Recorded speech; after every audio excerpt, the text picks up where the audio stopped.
Pues muy buenas tardes a todas y todos. En primer lugar, les quiero dar la más sincera gracias a la doctora Marina Contreras, perdón, quien generosamente ha aceptado estar con nosotros el día de hoy para este ciclo de conferencias que hemos titulado Expansión y Cambios Metropolitanos. Este ciclo de conferencias surge en el seno de un curso del posgrado de geografía eh, que se titula La ciudad y su región, en donde el eje principal de análisis es que la consideración de que en la fase actual a nivel global, mundial, la conformación de las ciudades está marcada entre muchos otros procesos muy complejos y de distintas escalas, distintos actores. Hay dos que son muy notables. Por un lado, lo que es la periurbanización, es decir, vamos a decirlo así, la expulsión de las áreas centrales de las ciudades, ya no de población, sino de actividades ya no solamente las industrias del pasado que ya habían salido de la ciudad, sino ahora son zonas, centros de trabajo y de urbanización importantes en una franja urbana alrededor de la ciudad. Y la segunda característica es lo que algunos autores llaman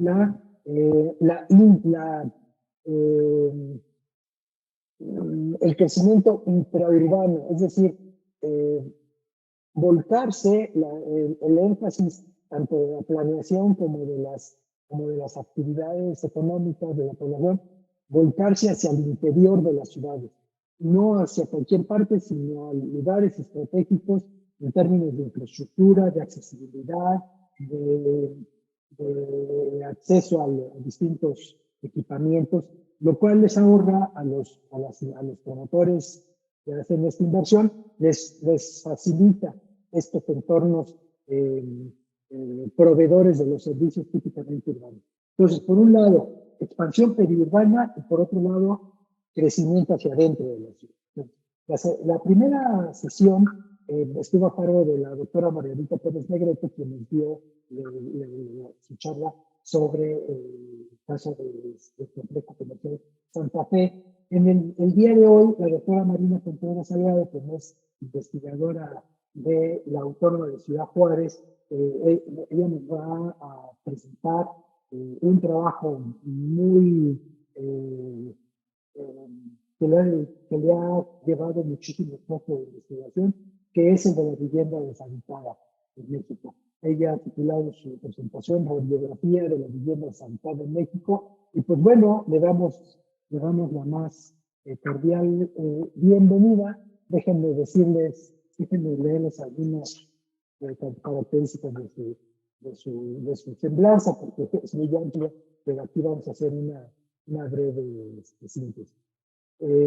La doctora Contreras es socióloga por la Autónoma de Ciudad Juárez, maestra y doctorado en urbanismo por la UNAM, y actualmente se desempeña como docente en la Autónoma de Ciudad Juárez, como habíamos dicho. Ella es investigadora y consultora independiente.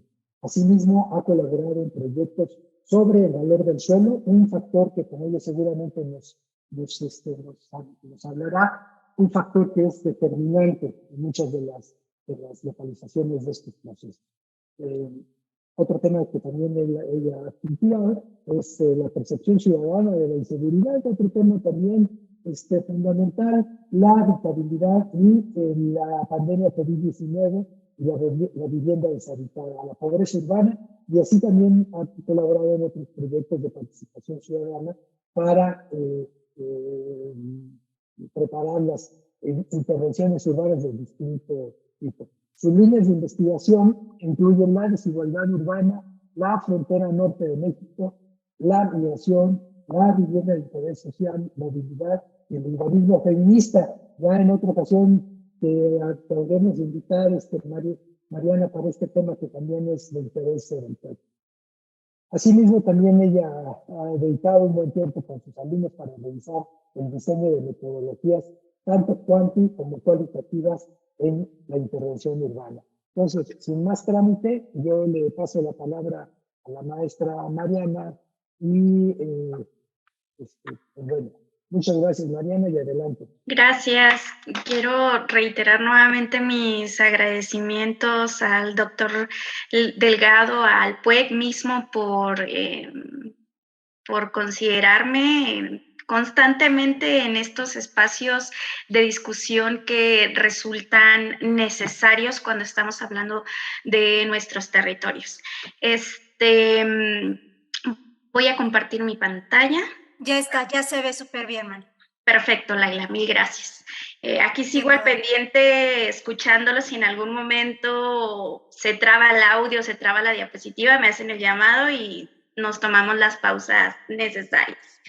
Bueno, en este intento de introducción que hacía anteriormente, les mencionaban que una inquietud muy personal sobre el abordaje hacia la vivienda deshabitada es un abordaje muy vinculado hacia el fenómeno migratorio. ¿Por qué hacia el fenómeno migratorio?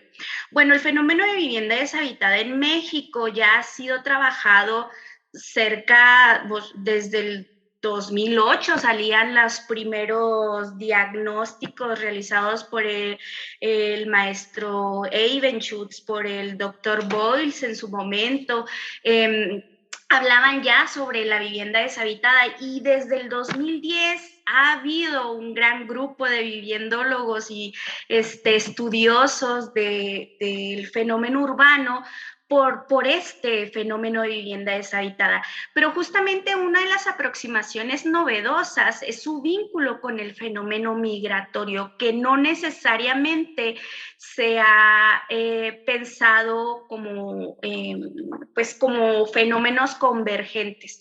En el caso de México, ya desde el año 2010 reconocieron nuestras instituciones nacionales que en el país habían más de 5 millones de viviendas deshabitadas. Pero al mismo tiempo encontramos un cambio en el fenómeno migratorio en el país, ¿no? Desde en el año 2000 se reconocía que de los 2.456 municipios en el país, había principalmente una mayor tendencia de municipios que atraían población. Sin embargo, para el año 2010 esa tendencia cambió por completo, reduciéndose a una menor cantidad de municipios que atraían población y ahora justamente ser una mayor cantidad los municipios que expulsaban población. Hay una convergencia entre el aumento de vivienda deshabitada, una mayor presencia de vivienda deshabitada en el país y también una mayor presencia de municipios que expulsan población en vez de atraer población.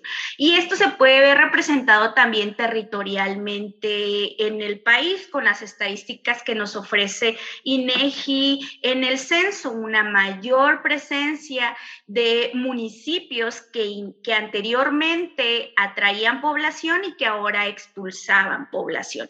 Estos municipios que ahora expulsan población, nosotros los podemos visualizar en gris en los mapas, ¿no? Donde anteriormente teníamos una mayor atracción en los estados del norte y del centro, podemos ver que hay un viraje ahora que esos municipios que anteriormente se colocaban, municipios y estados que anteriormente se colocaban en color verde porque atraían población, ahora expulsan, es decir, ya no llega población, sino que sale población.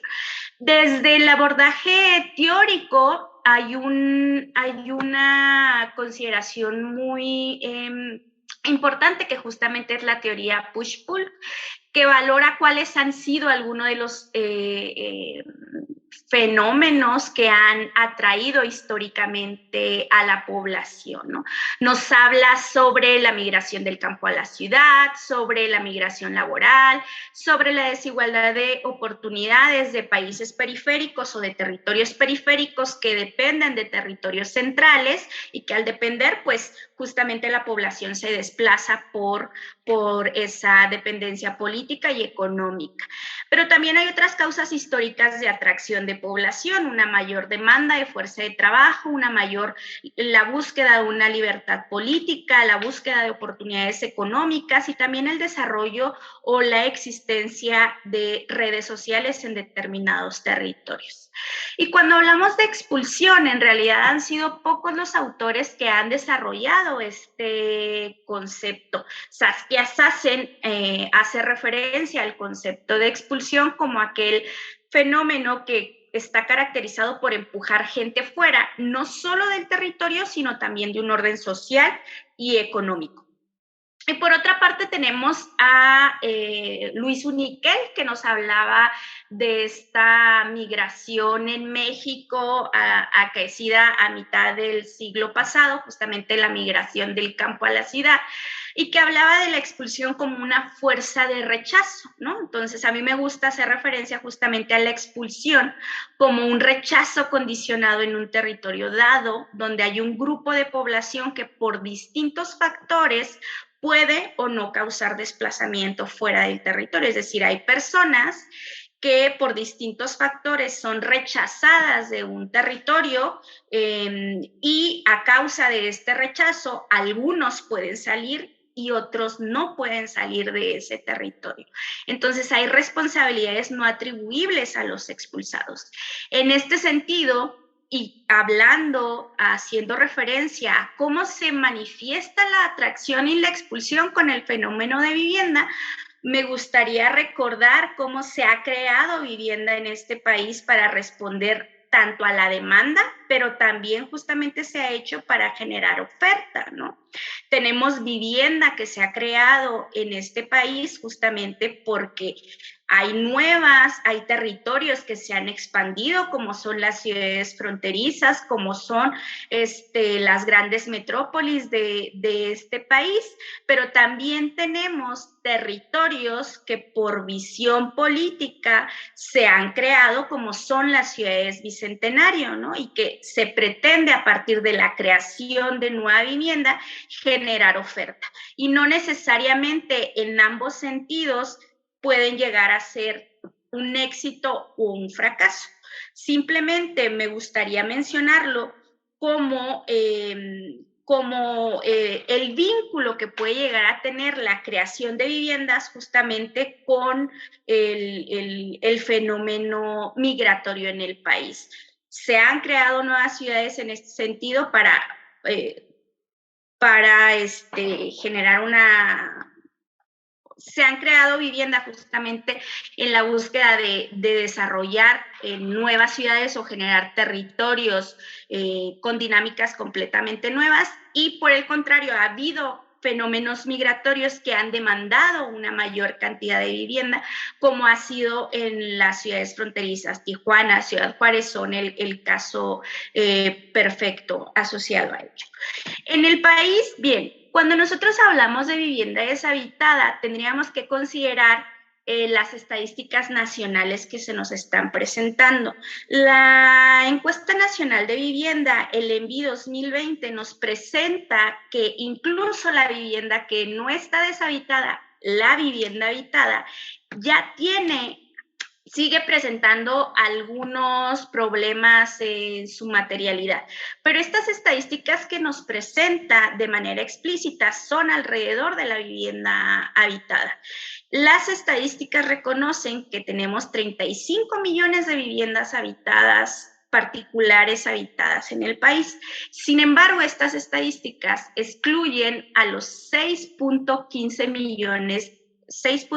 millones de viviendas deshabitadas que también están registradas en el censo del año 2020. Estas estadísticas no nos hacen referencia a qué es lo que pasa con las viviendas deshabitadas. Sin embargo, si nosotros reconocemos un poco cuál es el problema de las viviendas habitadas, podemos ahí más o menos hacer una asociación de cómo se vincula esto con las viviendas deshabitadas. En el caso mexicano, de las viviendas que son propias, que solo son poco menos de 24 millones, encontramos que el 73% de las viviendas propias cuentan con escrituras, es decir, hay un poco más de una cuarta parte de viviendas propias que no cuentan con escrituras, hay un problema de titularidad de la vivienda. Y por otra parte, aquella vivienda que sí es propia o que fue adquirida por recursos propios, aquella vivienda que sí es propia, podemos encontrar que ha sido adquirida por diversos recursos. En el caso mexicano, el 65% de la vivienda propia se ha adquirido por recursos propios y el 18% por crédito Infonavit, un 9% por otras instituciones financieras y otras instituciones que han participado, ¿no? Como el FOBISTE, otras instituciones públicas, subsidios o algunos préstamos familiares. Resulta interesante que justamente incluso dentro de las viviendas que son adquiridas con recursos propios, en realidad aquellas viviendas que fueron adquiridas nuevas, que son 8.5 millones de viviendas, la mayoría han sido adquiridas por crédito Infonavit.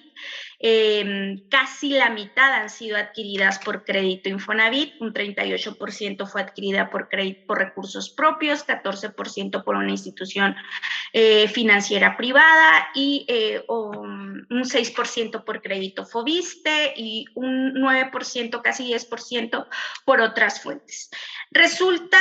¿Por qué resulta interesante que tomemos en cuenta estos datos? Porque incluso la vivienda que es propia, aquella vivienda que sigue con crédito vigente, tiene un fuerte vínculo con instituciones y organismos de vivienda estatales, como es el Infonavit o como es el FOBISTE. Hablamos de vivienda facilitada o adquirida a partir de mecanismos estatales. Esa vivienda es la que se ha producido en mayor medida en nuestro país, ¿no? Pero ¿qué características es la que tiene la vivienda deshabitada? Desde el punto de vista conceptual, resulta interesante para el caso mexicano que hay una distinción entre la vivienda deshabitada y la vivienda abandonada. En la discusión teórica a nivel latinoamericano, incluso a nivel iberoamericano, encontramos que a veces se utilizan como sinónimos. Sin embargo, en el caso mexicano, es necesario que hagamos la distinción entre la vivienda abandonada y la vivienda deshabitada, porque hay todo un aparato institucional que las diferencian y que al presentar características particulares distinguidas por esta institucionalidad, pues permite ocultar algunos aspectos si nosotros los manejamos como sinónimos. En el caso mexicano, la vivienda deshabitada es abordada por el INEGI como aquella vivienda particular que está totalmente construida y que está disponible para ser habitada al momento del levantamiento censal, pero que no tiene residentes habituales. Se distingue la vivienda deshabitada de aquella vivienda que es de uso temporal, que solo se utiliza para vacacionar, no, sino aquella vivienda que es de uso permanente, pero que no tiene habitantes. Y también se distingue a la vivienda deshabitada, aquella que es utilizada con alguna actividad económica, ¿no? Es decir, no se habla de un fenómeno de segunda residencia, sino se está hablando de un fenómeno de viviendas particulares, de una primer residencia que está en condiciones de ser habitada, pero que al momento del levantamiento censal simplemente no cuenta con habitantes.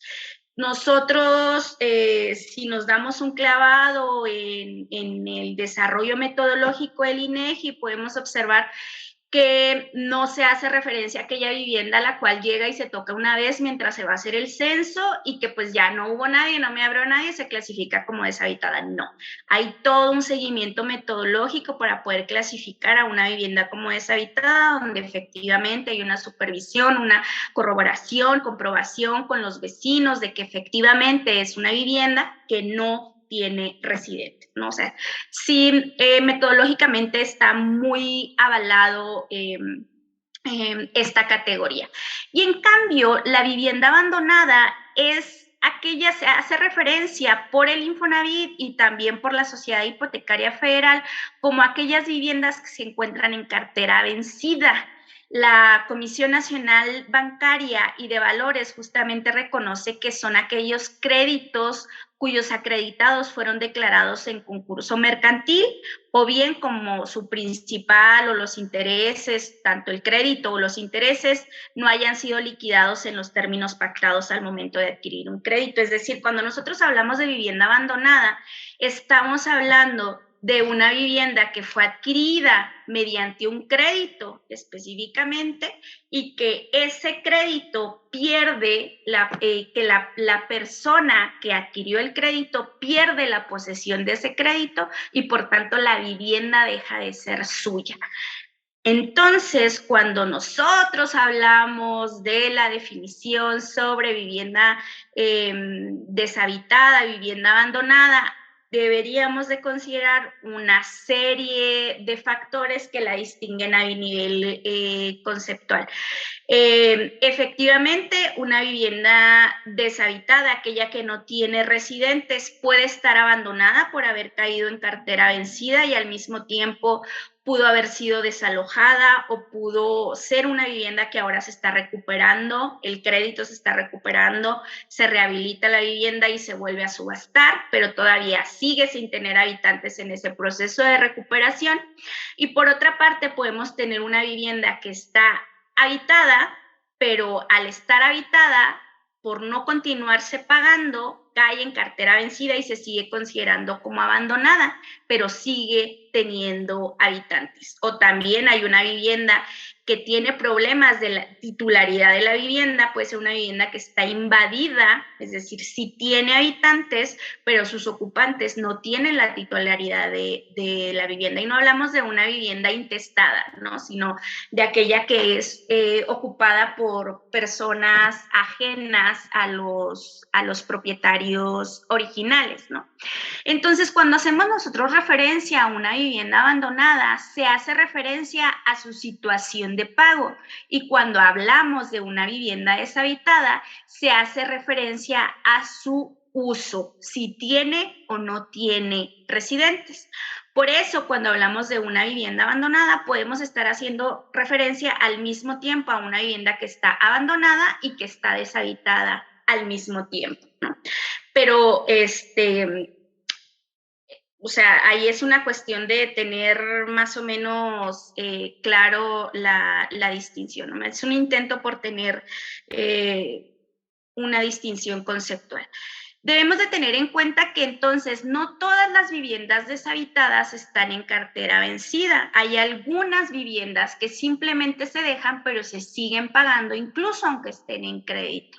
En alguno de los trabajos que yo he efectuado directamente en campo, me he encontrado con esta situación. Lo podemos visualizar en la imagen aquí presente, en la imagen superior izquierda, ¿no? Donde efectivamente hay casas que se siguen pagando, pero las condiciones mismas de los fraccionamientos, la localización, no permiten que las personas vivan en esas viviendas y pues no las ocupan, ¿no? Podríamos hablar nuevamente de las ciudades bicentenario y cómo muchas de estas viviendas que se desarrollaron a lo largo de Huehuetoca, Zumpango, fueron adquiridas por población de la zona metropolitana del Valle de México, pero al mismo tiempo al ver las distancias y las condiciones de habitabilidad, pues no necesariamente se ocupan o se ocuparon por muy breve tiempo, pero no resultó costeable seguir viviendo allí. Eso no quiere decir que la vivienda no se siga pagando, sino que simplemente ya no se está ocupando. Hay un proceso, una transformación de la vivienda deshabitada. ¿Cuál es ese proceso de transformación de la vivienda deshabitada? Esa vivienda que ya no tiene residentes. En ocasiones se llegaron a prestar y cuando no se prestaron se vandalizaron o se desmantelaron.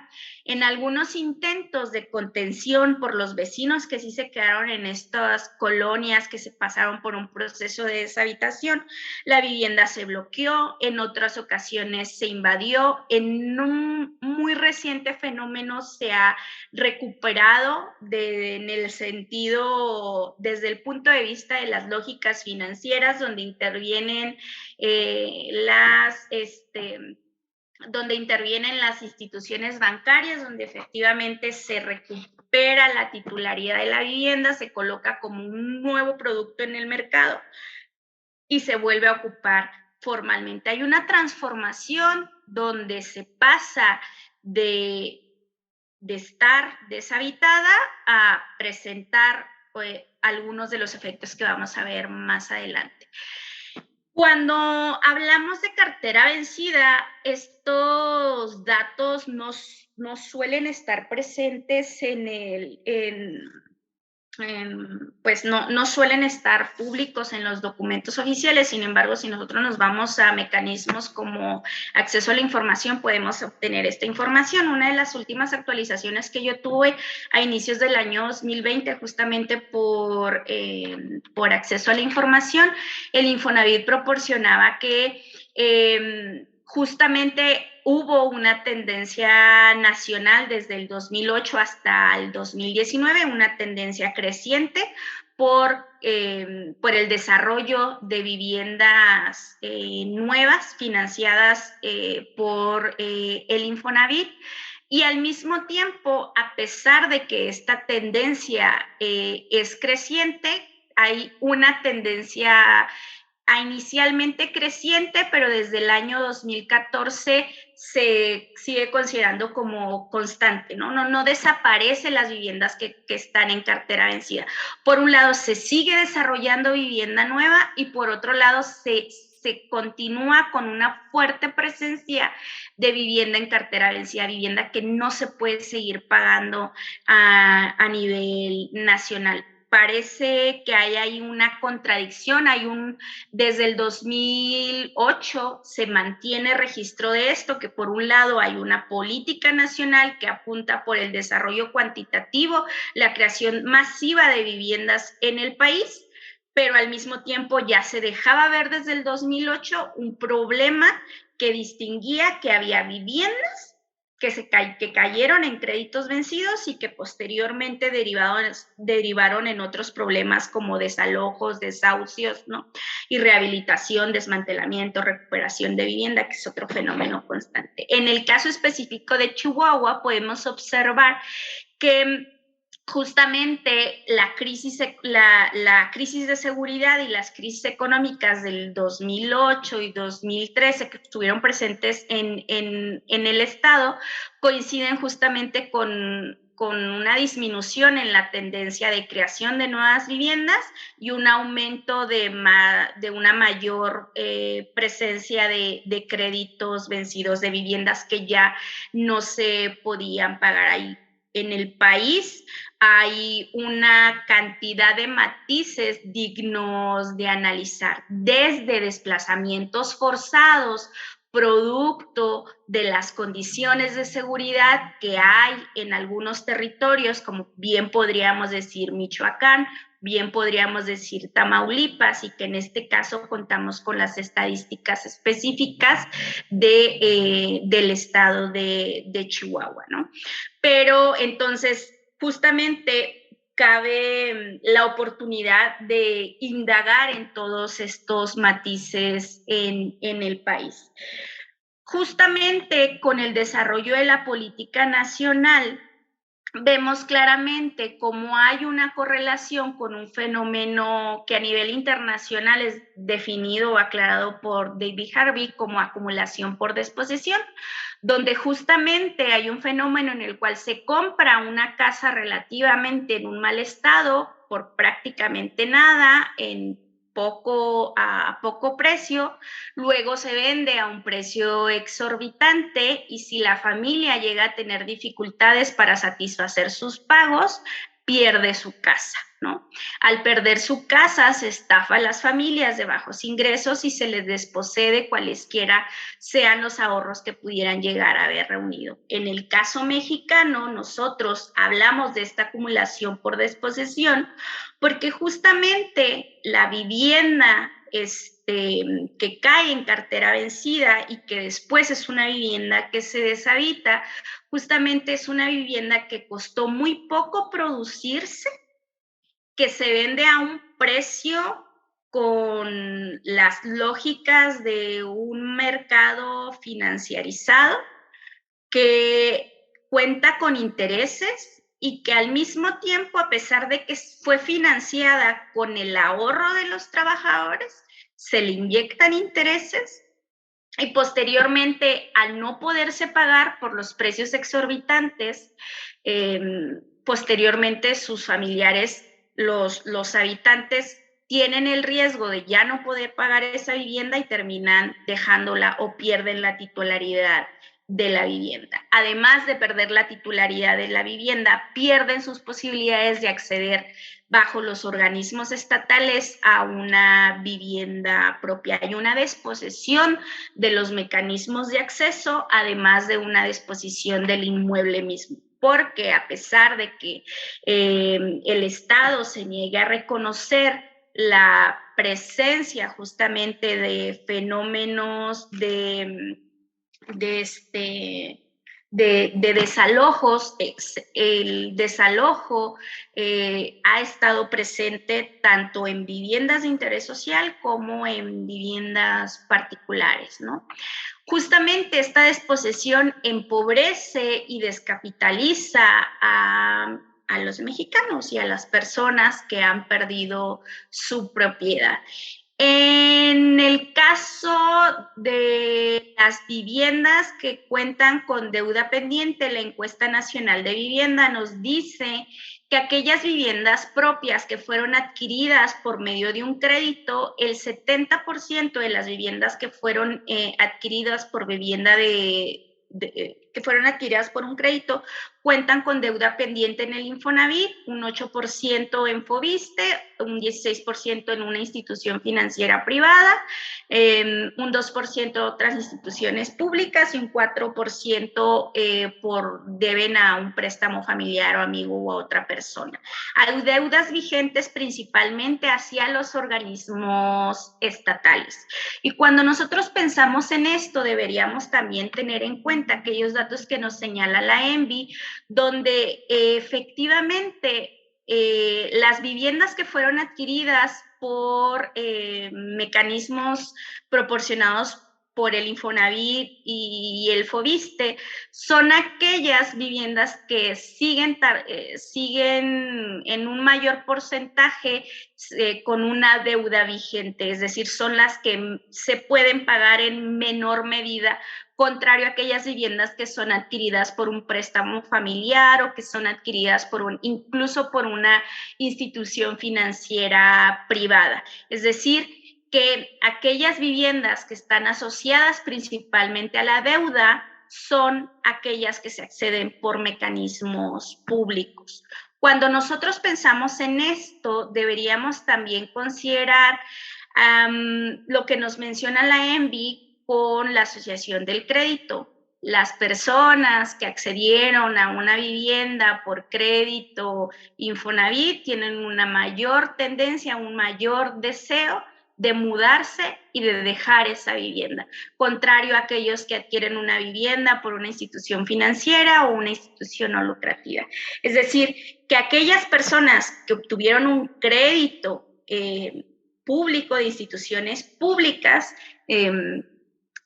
están deseosas o dejarían su vivienda si tuvieran la oportunidad, pero no lo hacen justamente porque el crédito representa un ancla, una barrera para ellos. En ese mismo sentido, deberíamos de tener en cuenta nuevamente los datos que nos señala la ENVI 2020, donde efectivamente las viviendas que se que se accedieron mediante el crédito Infonavit son aquellas quienes tienen una mayor, un mayor problema de deterioro o de abandono en los espacios públicos. Son aquellas viviendas que pareciera que tienen una mayor precariedad en los criterios de habitabilidad, ¿no? Estas son estadísticas oficiales. Lo que resulta interesante justamente es que aquí ya es un organismo, pues sí, un organismo nacional que viene a reiterar esto que la academia ya ha estado señalando durante un poco más de 10 años, donde efectivamente aquella vivienda que se ha desarrollado mediante el financiamiento de los organismos estatales no ha tenido mecanismos de supervisión y se ha hecho en condiciones de precariedad tanto de la materialidad de la vivienda como del entorno, ¿no? Presentando entonces una mayor problemática estas viviendas que las viviendas que fueron adquiridas por otras formas. Resalta entonces nuevamente las condiciones de habitabilidad, ¿no? Donde nuevamente cuando hablamos de habitabilidad no solo hacemos referencia a la materialidad de la vivienda, como la calidad de la vivienda, los servicios de la vivienda, sino también a las condiciones del entorno, ¿no? Las condiciones materiales del entorno, los servicios públicos, los equipamientos y lo que mencionaban ahorita en la introducción, la importancia de la localización de la vivienda para hablar sobre la habitabilidad, qué tan accesible es llegar a estos territorios, ¿no? Y por otra parte, donde influye también la percepción de la vivienda misma, de las colonias mismas, donde sí hay un sentido de apropiación, sí hay un sentido de pertenencia, sí hay un desarrollo de seguridad, ¿no? Se dice que en México todavía existe una alta demanda de vivienda, pero justamente la vivienda que se demanda no se desarrolla en los lugares donde se demanda, sino que se desarrolla en las periferias y a partir de esto, ¿qué tanto sentido de apropiación y de pertenencia se puede desarrollar en territorios donde no se desea habitar, ¿no? Al mismo tiempo, cuando los territorios son creados desde cero, como fueron las ciudades bicentenario, como son las nuevas periferias urbanas en las ciudades expandidas, en el marco de la política habitacional nacional, ¿qué tanta seguridad se llega a desarrollar en estos nuevos territorios, ¿no? Cuando hablamos entonces en ese sentido de las condiciones de la habitabilidad, lo podemos vincular perfectamente con la transformación de la política de vivienda, donde se ha llegado efectivamente a lo que ya mencionábamos con la desposesión, donde se pierde la intención de la política de la vivienda para los trabajadores. Algunos autores como Sicardi, Maicot, Steingart, García Peralta reconocían que justamente la política de vivienda para los trabajadores en este país nace con la intención de responder a las necesidades de la vivienda de los sectores populares, pero formales. En México tenemos una larga data del reconocimiento del derecho a la vivienda desde la creación de nuestra Constitución de 1917, donde en el artículo 4 se reconocía justamente el derecho a una vivienda, ¿no?, para los trabajadores y que posteriormente se transformó en una vivienda digna, ¿no? Encontramos en este proceso una transformación de la política nacional, de una visión de derechos donde efectivamente al inicio de la creación del aparato institucional nacional mexicano, las políticas habitacionales apuntaban al desarrollo de una vivienda en renta, también de la creación de toda esta institucionalidad con la creación del FOBI, del Infonavit, del FOBISTE, del ISPAM y de los fideicomisos como el FONAPO, donde había una fuerte presencia donde los organismos de vivienda se dedicaban justamente a la promoción y al crédito y la compra del suelo se hacía para la creación de una reserva urbana, es decir, el desarrollo de viviendas se hacía en las zonas consolidadas, no necesariamente en las periferias donde no había créditos puente y la localización era central. Posteriormente llegamos a una etapa donde lo que se buscaba era la estabilización de los fondos del FONAPO, de los fondos públicos, del Infonavit, del FOBISTE, ¿no?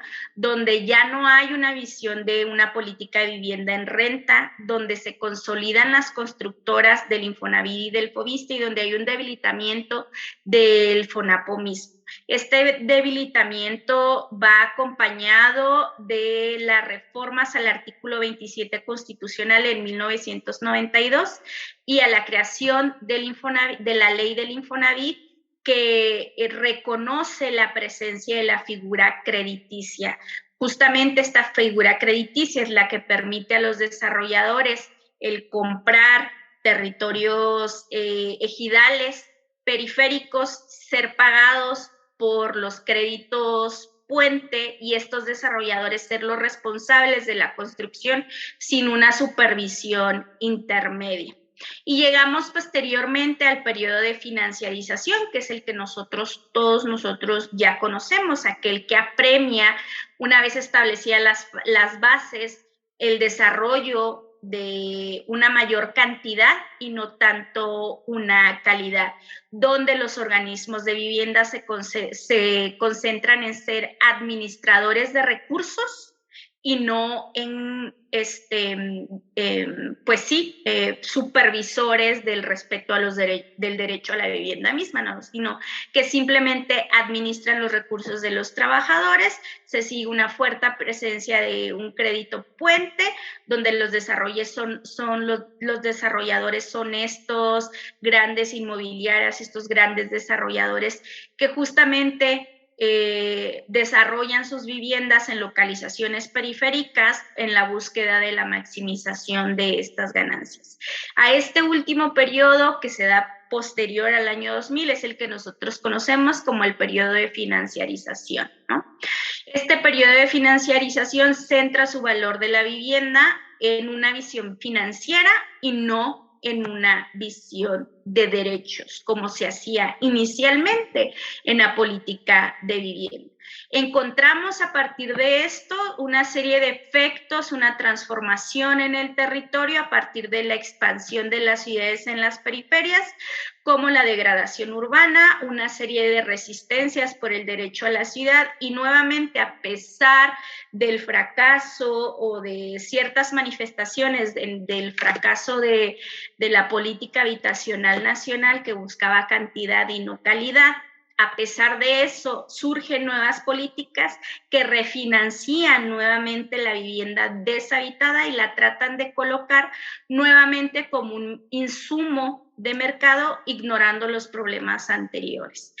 ¿Cómo que degradación urbana? Pues hablamos de una fuerte presencia de viviendas deshabitadas que pasan por un proceso de vandalización, de desmantelamiento, una fuerte presencia de tiraderos de basura en los nuevos fraccionamientos creados en el marco de la política habitacional nacional. Estos paisajes se pueden encontrar en Querétaro, se pueden encontrar en el Estado de México, se pueden encontrar en Tijuana, se pueden encontrar en Ciudad Juárez, ¿no? Se pueden encontrar en Jalisco. Son paisajes que hablan del deterioro y degradación urbana acompañado de la política habitacional desarrollada justamente por el Estado mexicano. Por supuesto, no es exclusivo del Estado mexicano, es un fenómeno que también ha tenido ciertos matices similares, también con algunas diferencias en Latinoamérica, pero en el caso mexicano, sin duda ha estado presente a lo largo y ancho del país.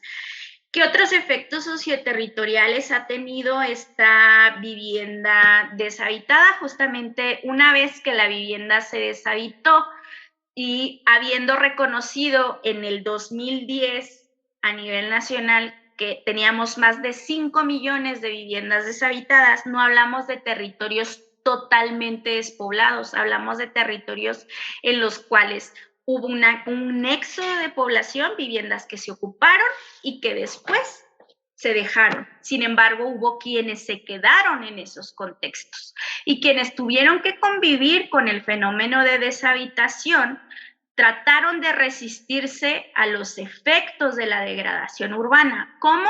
Por medio del bloqueo de viviendas deshabitadas como una práctica de reconfigurar el espacio vivido, por medio de la invasión, justamente como una resistencia y de lucha por el derecho a la ciudad, y a una vivienda misma. Y esta misma invasión puede llegar a tener grandes matices en el trabajo elaborado en campo, por ejemplo, en ciudades migratorias como Tijuana y Ciudad Juárez, la invasión se da principalmente por población migrante y por población de los sectores de la economía informal que no tiene mecanismos de acceso a una vivienda propia, entonces al ver una vivienda deshabitada la invade para poder acceder a una vivienda propia.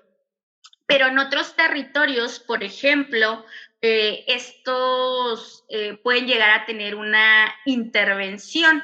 En el caso específico del Estado de México, en Zumpango y en Huehuetoca, en algunas de los recorridos que se han hecho en distintos cuerpos de investigación, se ha encontrado, por ejemplo, que hay personas que se encargan de buscar habitantes que busquen una vivienda propia y entonces van acomodando a nuevos residentes en una vivienda para invadir una vivienda. Es decir, hay intermediarios de por medio, intermediarios que por supuesto especulan con esta vivienda deshabitada como un objeto de mercado, por supuesto, degradado, con un valor por debajo al que podemos encontrar en el mercado formal, pero que siguen especulando, ¿no?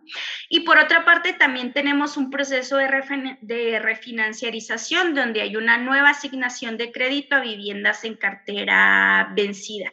A pesar del fenómeno de viviendas deshabitadas, que en el 2010 eran 5 millones y que en el 2020, a pesar de ciertas intentos de transformar la política habitacional del país, se aumentó a 6 millones de viviendas deshabitadas. A pesar de eso, tenemos un nuevo mecanismo que trata de recuperar las viviendas por medio de créditos nuevamente y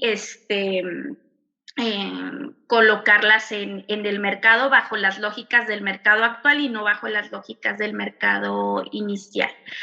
En el fenómeno de invasión hablamos nuevamente de un proceso de resistencia, de una lucha por el derecho a la ciudad, donde se configura hasta cierto punto un sentido de aprobación de la comunidad, es decir, la comunidad por lo general avala la invasión si se conoce a las personas que llegan, a pesar de que, por supuesto, pueden llegar a tener opiniones encontradas con relación al crédito.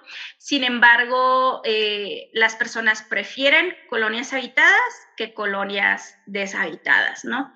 Y justamente estas personas que invaden son personas que buscan la regularización de la tenencia de su vivienda, pero por lo general lo hace sin éxito por no ser sujetos de crédito bajo los esquemas tradicionales, ¿no? Hablamos entonces que hay un fenómeno, que hay un sector de la población que se ha quedado fuera y que ha aminorado la cantidad de viviendas deshabitadas en el país, invadiendo estas viviendas, ¿no?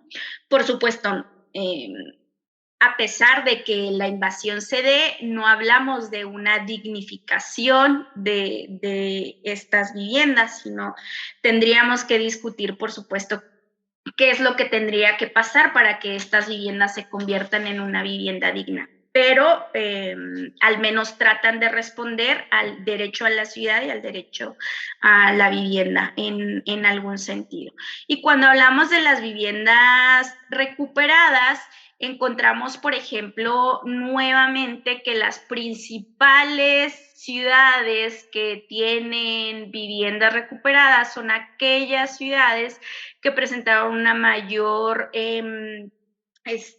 desarrollo de vivienda masiva, como puede estar en las ciudades del norte, Ciudad Juárez, están en algunas ciudades de Jalisco, Tamaulipas, Mexicali, ¿no? Aquellas viviendas, aquellos fraccionamientos que presentaron una mayor cantidad, hasta cierto punto se excluyen las ciudades bicentenario, no se colocan, no entraron en los programas de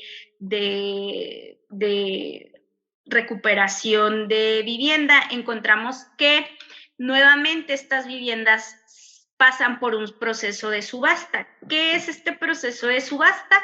Es un proceso en el que las viviendas, al caer en cartera vencida, se venden a grandes desarrolladores, a grandes empresas por medio de paquetes a precios mínimos, y esos desarrolladores compran los paquetes de estas viviendas sin saber necesariamente en qué fraccionamientos se encuentran, saben en qué ciudades, pero estas viviendas pueden estar dispersas entre sí, y al venderse estos paquetes a precios mínimos, las desarrolladoras se comprometen a rehabilitar la vivienda y a volverla a colocar en el mercado.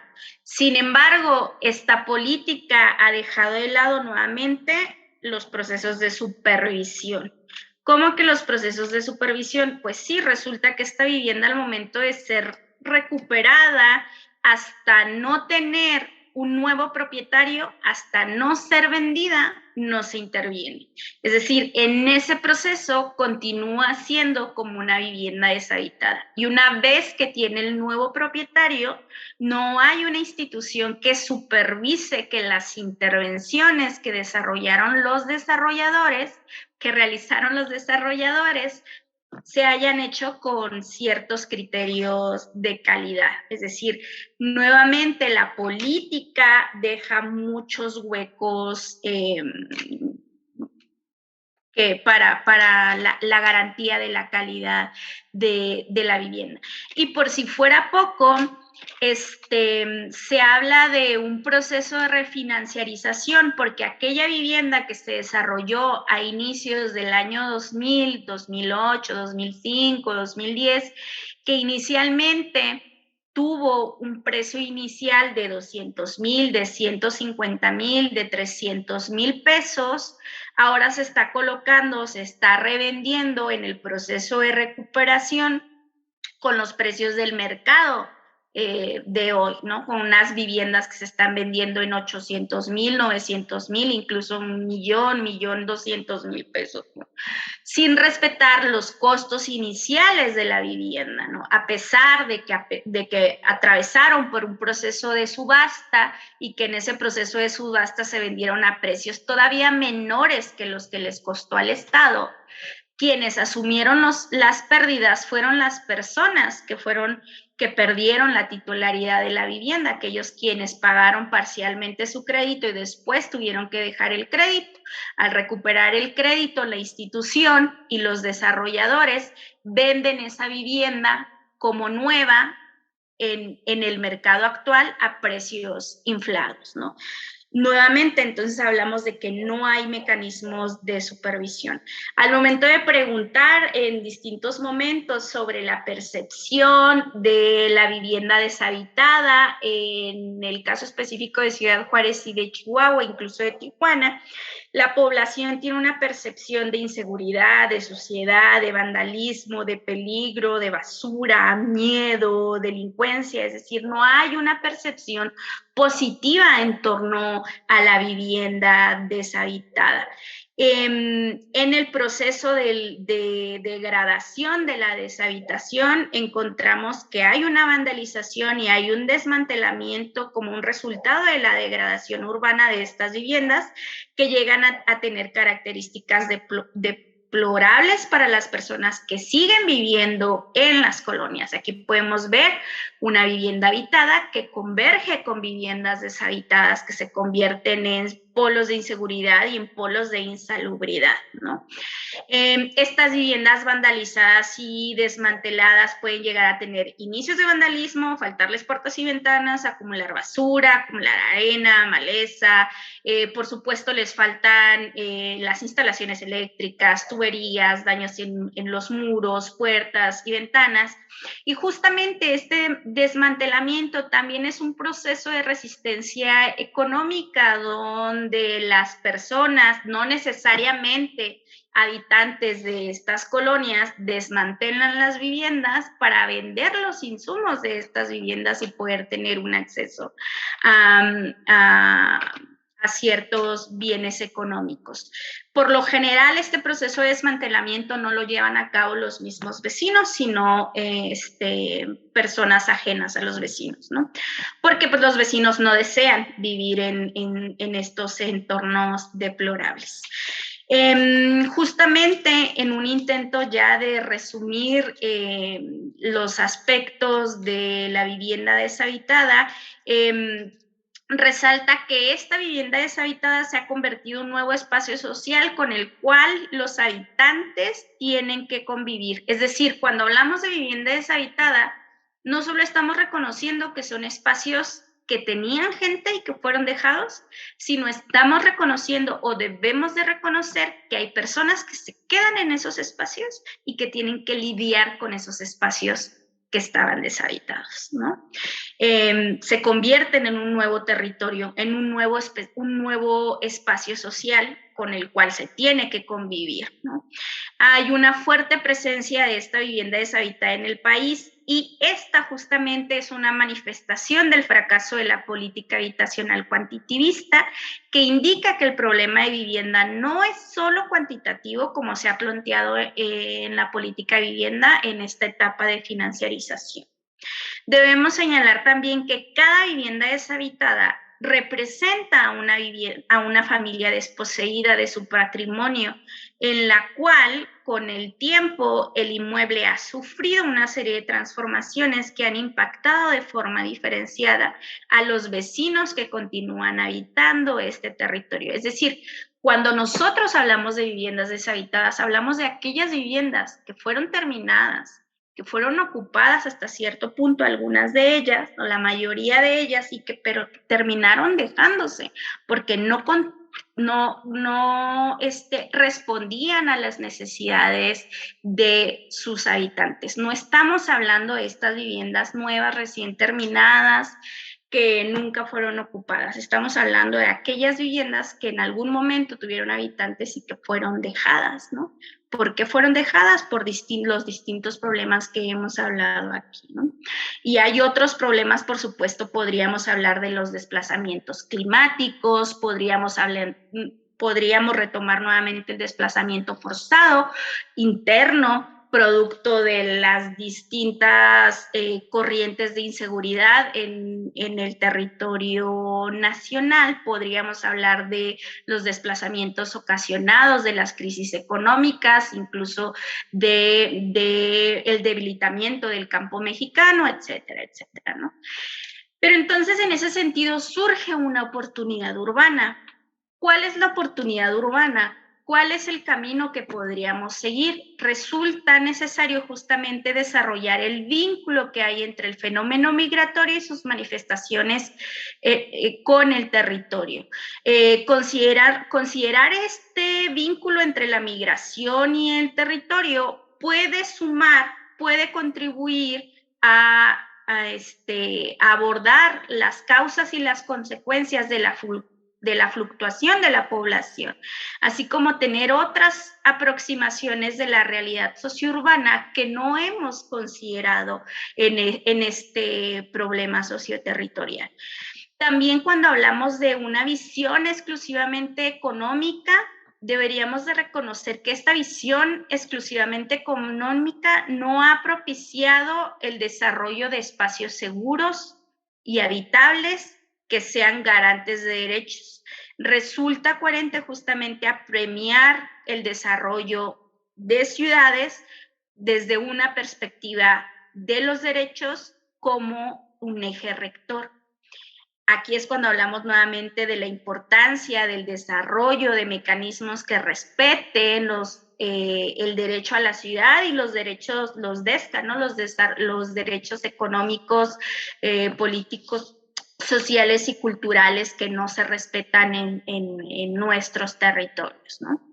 Y que justamente a pesar de que el crédito es un mecanismo que sí posibilita el acceso a una vivienda a un sector específico de la economía, se debe, y de la población, se debe tener en cuenta que este mecanismo, el crédito de vivienda, no debería de ser el mecanismo central en una política de vivienda social, siendo indispensable desarrollar otras formas de acceso a una vivienda digna. Esto no quiere decir que el mecanismo de crédito se debería de eliminar, sino que no debería de ser el único, ¿no? Ni tampoco el central en la política social de vivienda, ¿no? Porque se pierde desde la visión económica, lo central no es la función social, sino la función económica. Entonces, la figura crediticia también, aunque sigue existiendo, debe de ser revisada cuando es un mecanismo ofrecido por el Estado. No estamos hablando de los mecanismos privados, estamos hablando de los mecanismos avalados por el Estado, estableciendo límites que no coloquen a la vivienda como un producto económico, sino como un derecho, ¿no? Resulta que el Fondo de Ahorro para los Trabajadores que respalda al Infonavit es un fondo de ahorro que se utiliza para el desarrollo de viviendas de interés social en las periferias y que cuando se adquiere una vivienda, esa vivienda se desarrolla con el ahorro de los trabajadores y después se paga con intereses. Los trabajadores pagan intereses por sus propios ahorros, ¿no? Entonces, hablamos de una fuerte falencia del respeto a los recursos de los trabajadores, ¿no? Hay también un modelo expansionista que ha sido justificado justamente con la visión cuantitativista de produzcamos muchas viviendas en poco tiempo, ¿no? Que debería de ser replanteado, resultando apremiante buscar la calidad de la vivienda y no la cantidad de viviendas. Que esto no quiere decir que no se debería de buscar responder las necesidades cuantitativas, sino que lo central no debería ser el número, sino la calidad de la vivienda. El papel justamente de los organismos de vivienda tampoco debe delimitarse a manejar los recursos de los trabajadores. Resulta indispensable desarrollar mecanismos de rendición de cuentas donde el Estado supervise la calidad de la vivienda a la cual se está accediendo. Y que una vez que se está supervisando, pues haya esa rendición de cuentas en todos los sentidos. En el 2016, en algún momento, el exdirector del Infonavit mencionaba que en una evaluación que realizó el mismo Infonavit, logró identificar en algunas zonas del país que los desarrolladores no construyeron las viviendas con la calidad suficiente para que esta vivienda se expandiera a futuro, ¿no? Y tenían identificados ciertos fraccionamientos con ciertas desarrolladoras. Al no haber mecanismos de rendición de cuentas, simplemente se registró y esas desarrolladoras pudieron seguir accediendo a los fondos de ahorro y pudieron seguir financiando sus viviendas en otros conjuntos, en otras ciudades, porque no hay mecanismos de rendición de cuentas donde hay una corresponsabilidad tanto del Estado como de los desarrolladores, ¿no? ¿Qué es lo que pasa con esos recursos? ¿Se está accediendo a una vivienda digna o no?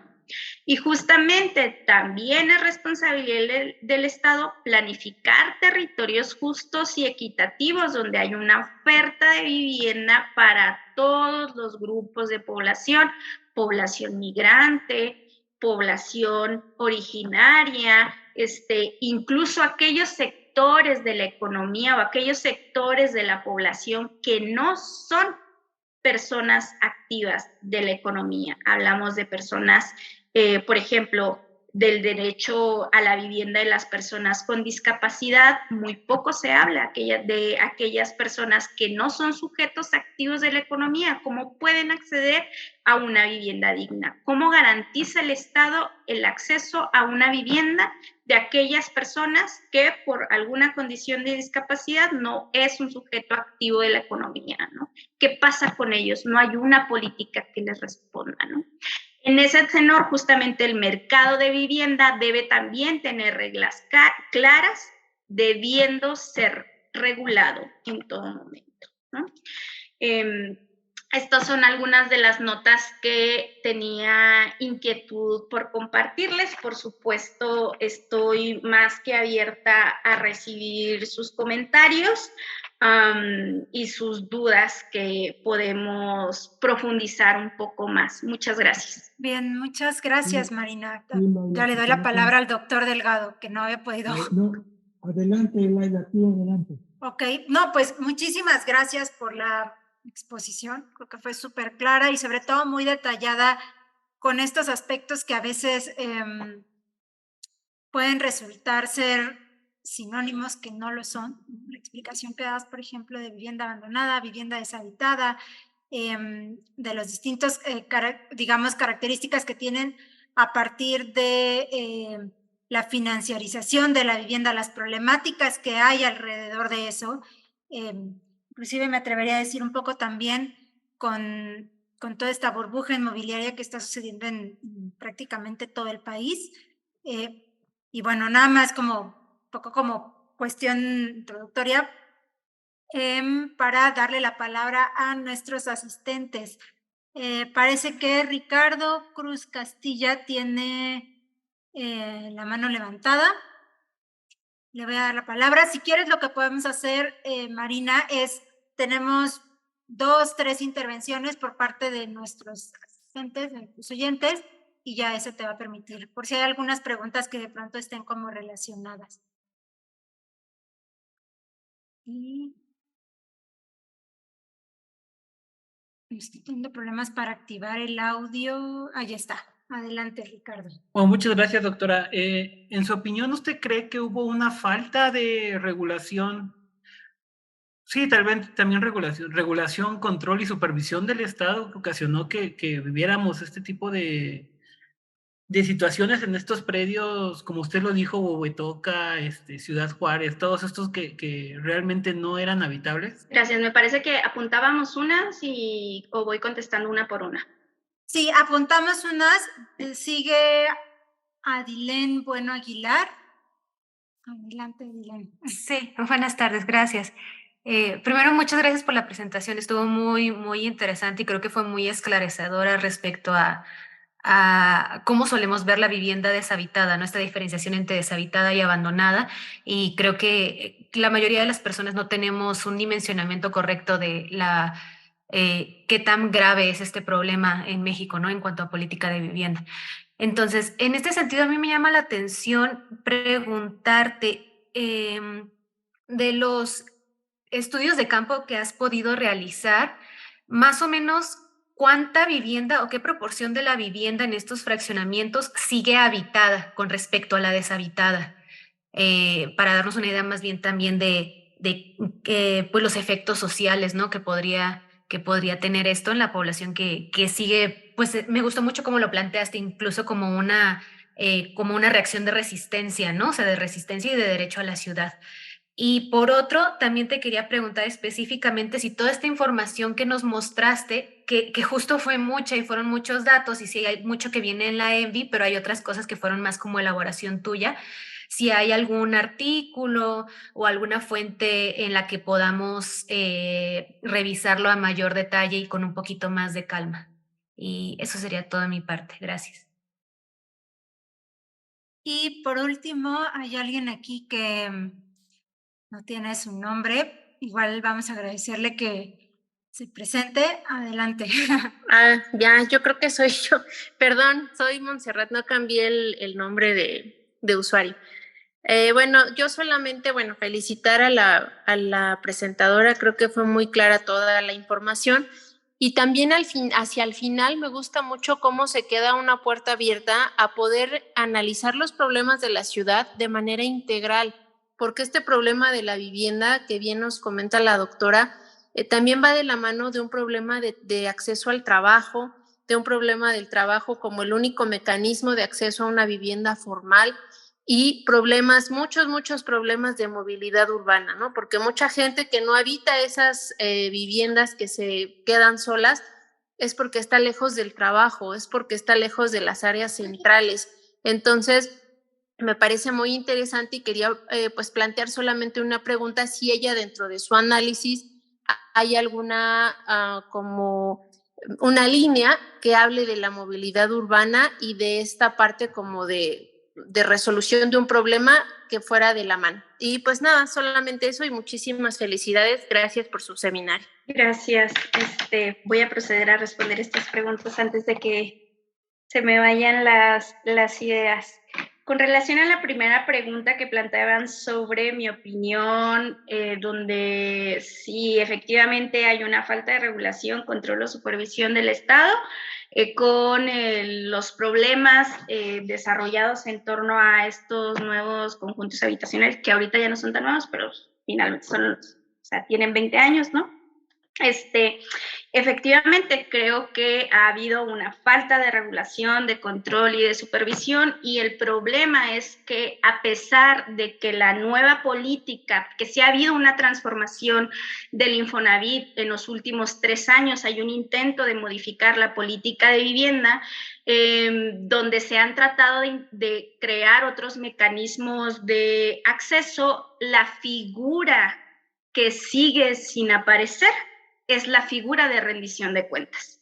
Es decir, a pesar de que se han creado o se intentan desarrollar otras formas de acceso a la vivienda, todavía no se dice quién va a supervisar, qué va a ocurrir cuando no se sigan respetando los criterios de calidad o las lógicas establecidas en la política nacional.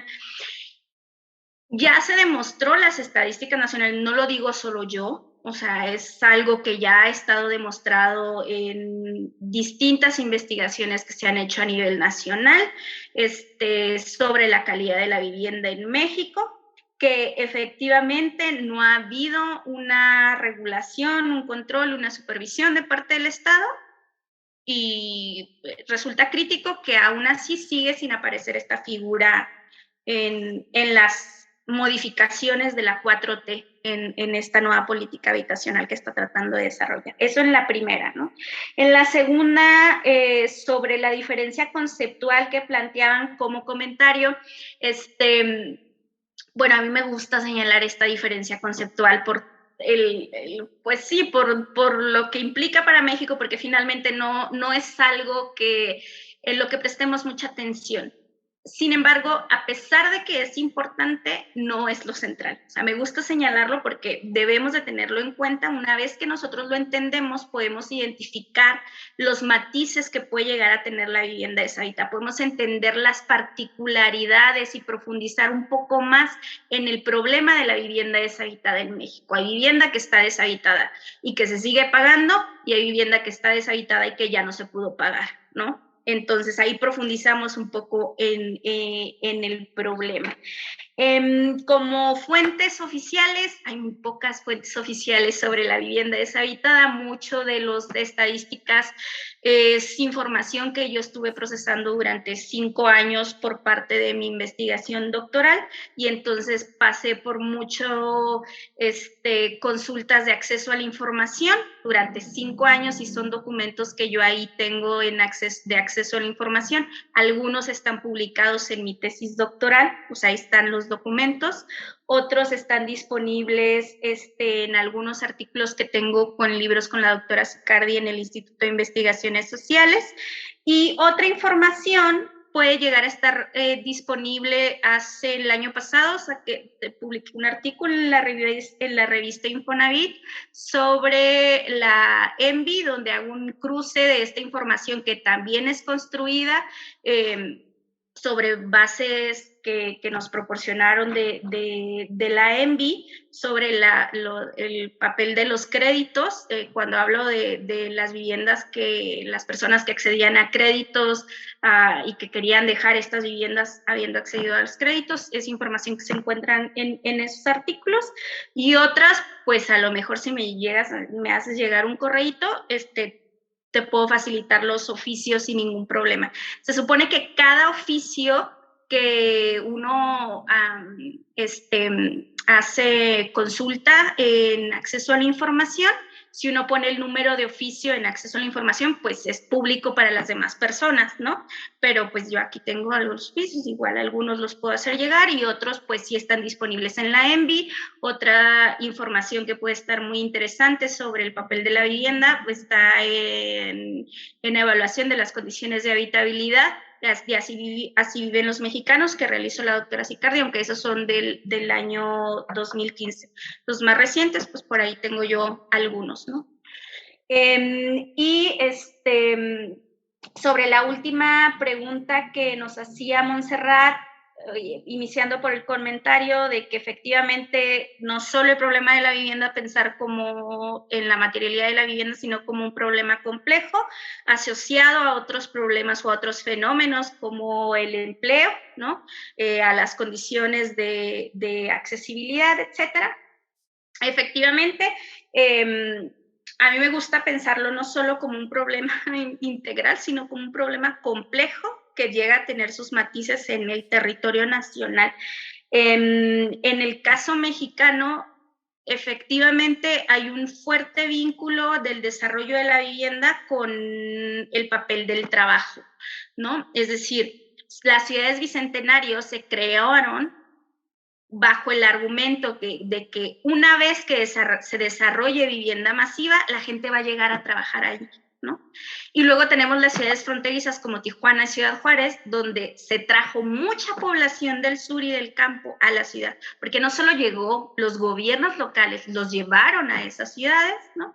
Y luego, después de llegar, se les ofreció vivienda de estas mismas condiciones precarias, periféricas. Entonces sí hay las dos vertientes, donde primero se hace vivienda y luego se intenta crear empleo, y luego otra donde se crea empleo y luego se crea la vivienda. Este abordaje también está en un artículo que acaba de salir justamente también en el Instituto de Investigaciones Sociales, coordinado también por la doctora Alicia Sicardi, donde hay un abordaje de la política nacional. Si me mandan un correíto, les mando la copia digital, ¿no? Pero pues también ahí en la UNAM se puede conseguir impreso. Y en este mismo sentido, en algún momento efectivamente yo hablo de que es multifactorial el problema de la vivienda deshabitada. No solo hay que considerar la precarización laboral, las condiciones laborales, también tendríamos que hablar de las condiciones de seguridad que a nivel nacional han ocasionado diversos éxodos, ¿no? Y también tendríamos que hablar de las condiciones de habitabilidad, ¿no? Donde efectivamente cuando resulta más caro habitar la periferia, aún sea propia, la gente a veces prefiere regresarse a vivir con sus papás, aunque es expandir su familia, ¿no? Donde ya no hay un solo hogar viviendo en la familia, sino hay 2 o 3 hogares, justamente porque es más caro vivir en las periferias que vivir en otras localizaciones, ¿no? Entonces, efectivamente, a veces no siempre, tampoco no siempre el hecho de que haya empleo garantiza que la vivienda vaya a resultar costeable. En el caso específico de las ciudades fronterizas, el empleo formal que se ha creado es un empleo precario que garantiza salarios bajos y el costo de habitar la periferia no es suficiente para los salarios bajos, precarizados, ¿no? Entonces sí, por supuesto hay una variante muy fuerte en las condiciones de habitabilidad que está aunado a la política de planeación nacional. ¿No? ¿Cómo que la política de planeación nacional? Pues resulta que en nuestro país se pueden crear colonias sin estar conectadas con la ciudad, ¿no? Entonces primero se construyen y luego después se ve cómo se llega al transporte, luego después se ve cómo se llega al trabajo, luego después se ve cómo se crean vialidades, ¿no? Primero se crean las colonias, ¿no? Cuando en otros países primero se urbaniza y luego se colocan los fraccionamientos, ¿no? Va de la mano la movilidad también con una política de planeación. En la crítica deberíamos de hablar de los problemas que se le trasladan a los gobiernos locales, porque justamente es una política nacional con la cual tienen que lidiar los gobiernos locales, porque son ellos quienes tienen que crear la infraestructura, y los gobiernos locales son los que tienen menos presupuesto para responder a estos grandes desafíos, ¿no? Espero haber respondido a sus inquietudes. No sé si haya más dudas, que me parece que Fabián y Alfredo. No sé. Yo espero a que Laila nos dé la palabra. Así les escribo aquí mi correo en el chat a todos, ¿no? Bien, tenemos otras dos manitas levantadas. Una es la de Fabián Morqui y después vamos con Alfredo Pastén. Buenas tardes, muy amable por esta exposición, la verdad me pareció interesante.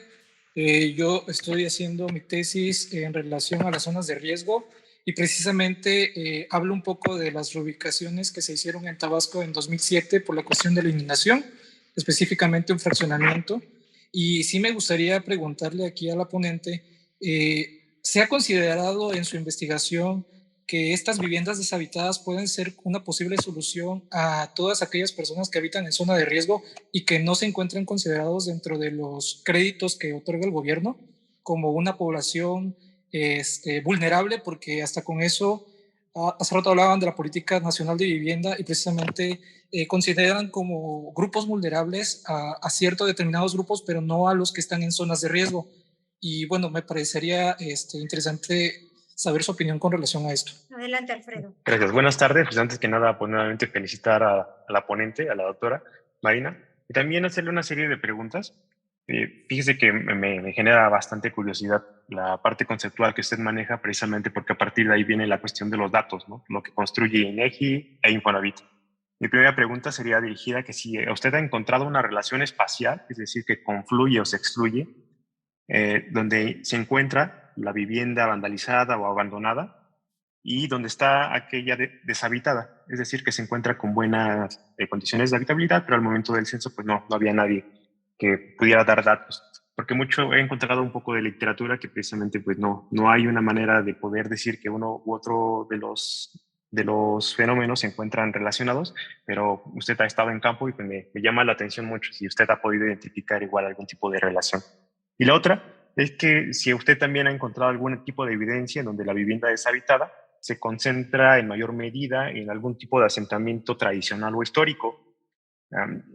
O usted nos comentaba que se ha dado en mayor medida en la cuestión periférica, pero también hay evidencia de que se ha dado en las partes históricas y si comparten ciertas características socioeconómicas o, bueno, territoriales.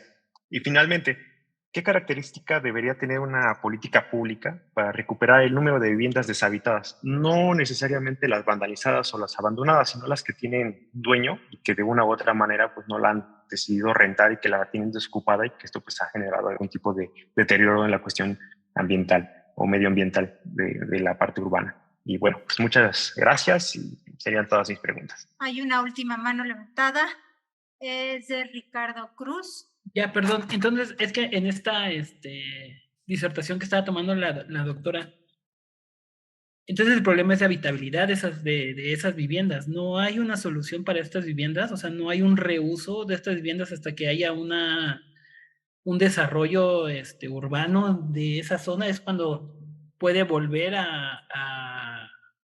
bueno, no volver, cuando realmente puede ser habitable.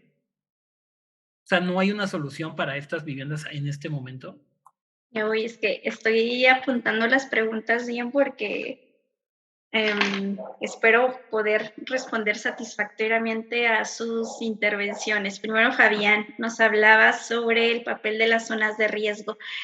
Mira, no solo a nivel nacional, sino incluso en Latinoamérica. Podríamos hablar del programa Minha Casa Minha Vida en Brasil, donde efectivamente este programa estaba planteado en algunos sectores para las personas que estaban asentados en favelas y que se podían ubicar en la vivienda promovida por el Estado, en una mejor ubicación como zonas de riesgo.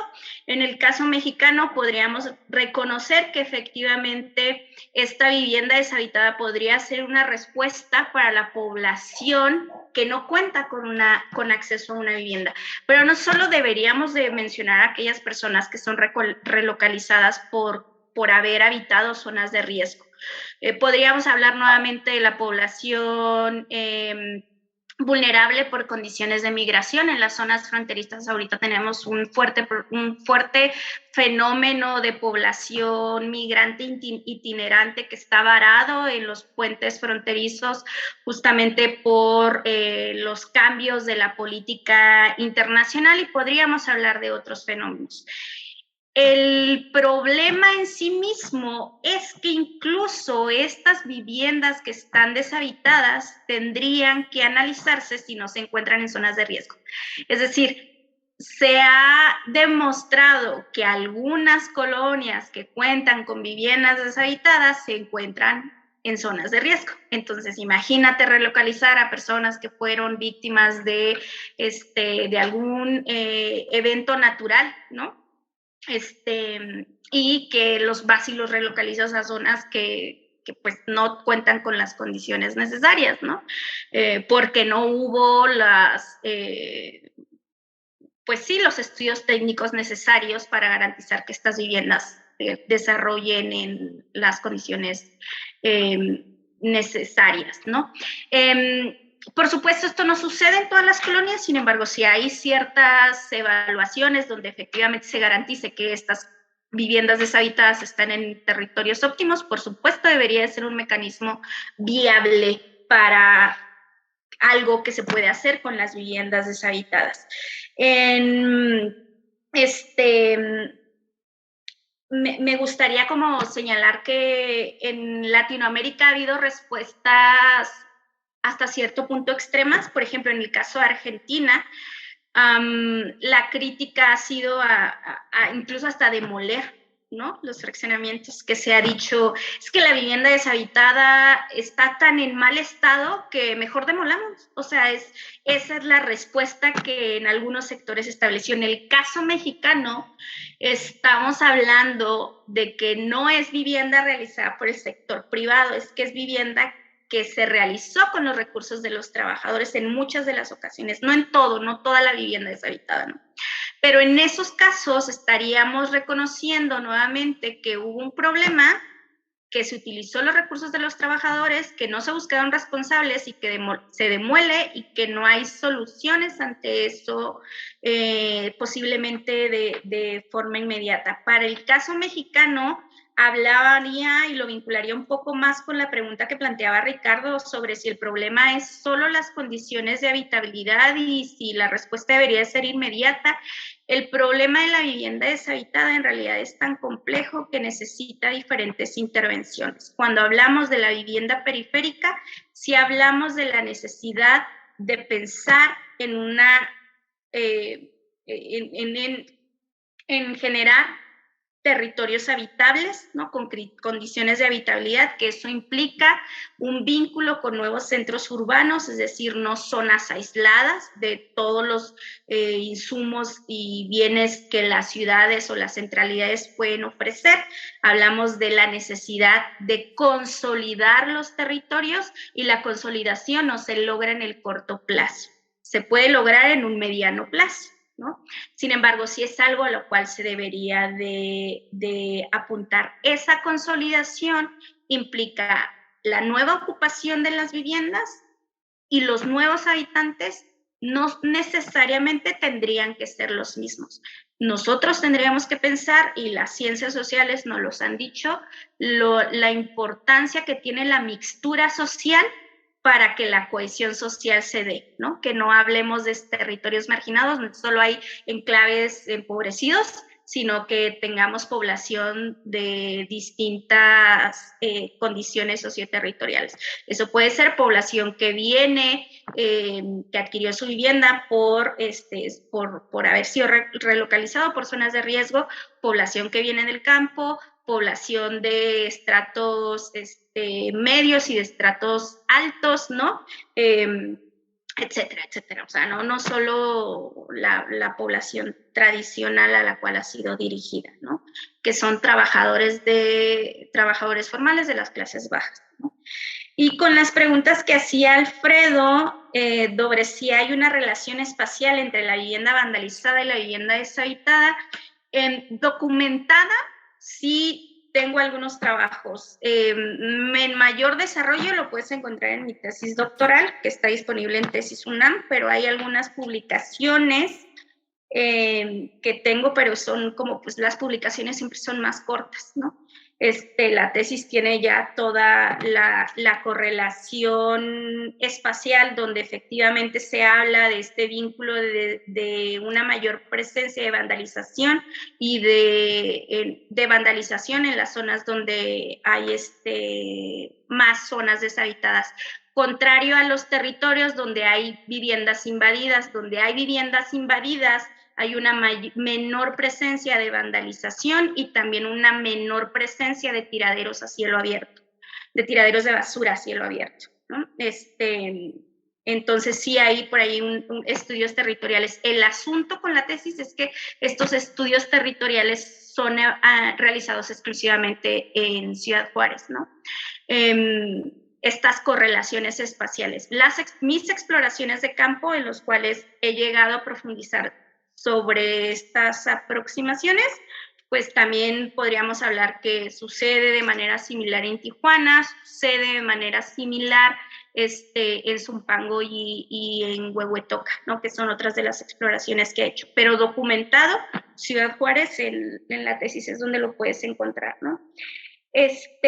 Y sobre la pregunta que planteabas de qué pasa con la vivienda deshabitada que se encuentra en los centros históricos. Por supuesto, los centros históricos pueden llegar a presentar otras características. ¿Por qué presentan otras características? Porque principalmente los centros históricos albergan otros demográficos, ¿no? Albergan otros demográficos por su tradición histórica, no necesariamente es la población formal empobrecida.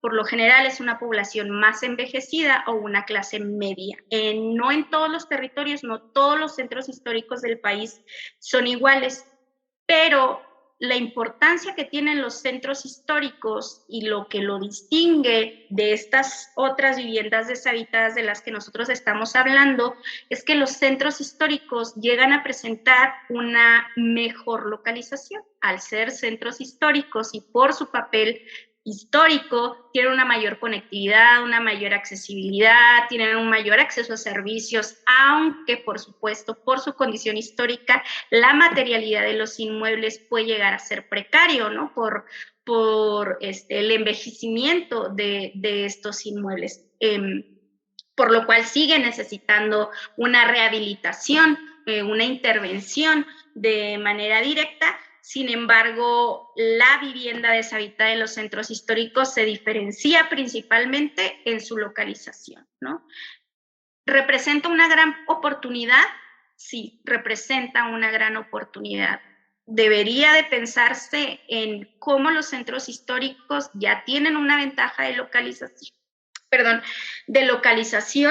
para pensar en estrategias y en políticas de vivienda que apunten en rehabilitar la vivienda en los centros históricos, aprovechando esa ventaja, ¿no?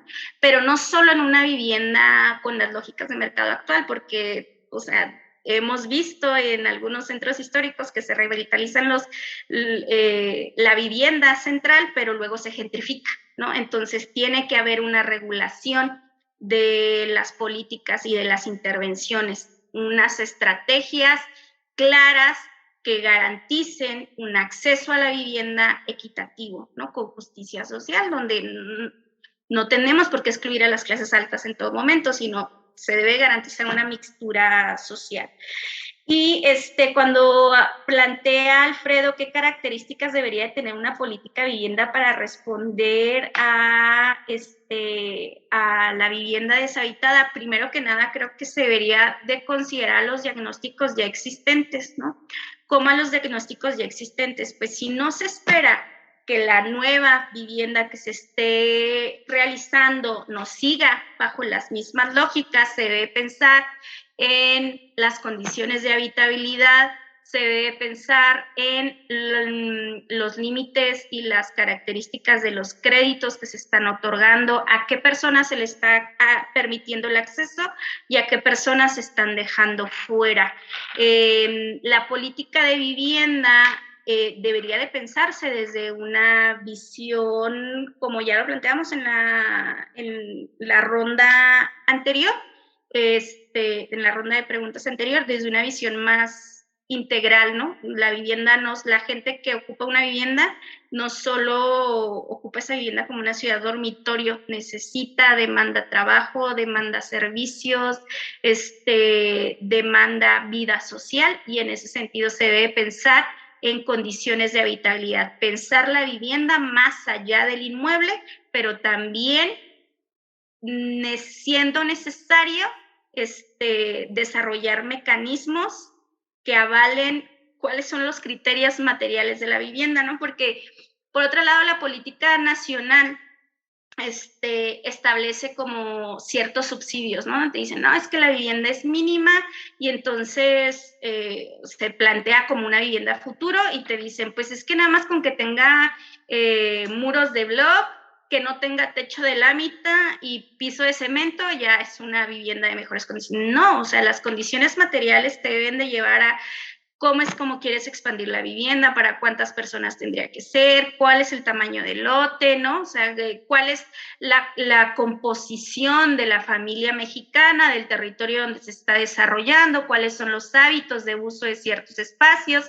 Resulta que en los territorios de costa, donde se duermen hamacas, se utilizan la misma tipología de vivienda que en los territorios desérticos, que tenemos fríos extremos, ¿no? Donde llegamos hasta menos 10 grados en el norte y tenemos la misma tipología de vivienda. La política de vivienda debería de responder justamente a cierta flexibilidad, ¿no? Y por supuesto esto se desglosa más en la ley de vivienda y en las leyes estatales que se desarrollan en los distintos estados del país. El problema es que luego no se actualizan, ¿no? Que no se actualizan o que no se consideran vinculantes o que se han dejado estos aspectos de lado. Creo que la pregunta de Ricardo ya la había vinculado con la de Fabián, y si dejé algo fuera, me pueden decir, ¿no? Pero según yo ya respondí a todo. Muchísimas gracias, Marina. Llegamos justo como en tiempo al cierre de esta sesión. La verdad es que yo me quedo como justamente reflexionando sobre los alcances de la palabra habitabilidad y el concepto habitar, ¿no? Tal como tú lo mencionas. Una vivienda no debería ser únicamente pensada como un complejo, o un conjunto de vivienda no debería ser pensado únicamente como un complejo dormitorio, sin incluir estas distintas dinámicas que a final de cuentas son necesarias para la vida social de las personas, ¿no? Entonces, en ese sentido, creo que resulta interesante seguir reflexionando sobre el tema. También comprender, como dices tú, la complejidad de la propia vertiente cuando estamos estudiando la vivienda, que involucra ahí como distintos elementos, ¿no? Ya vimos, por ejemplo, lo que comentabas tú también, la parte, tal vez si quisiéramos analizarlo desde la parte de la violencia, ciudades, ¿no? Caso de Juárez, pero hay muchas otras que se me ocurren, ¿no? En el caso de Tamaulipas hay muchas ciudades que también viven bajo estas condiciones y que han forzado a desplazamientos.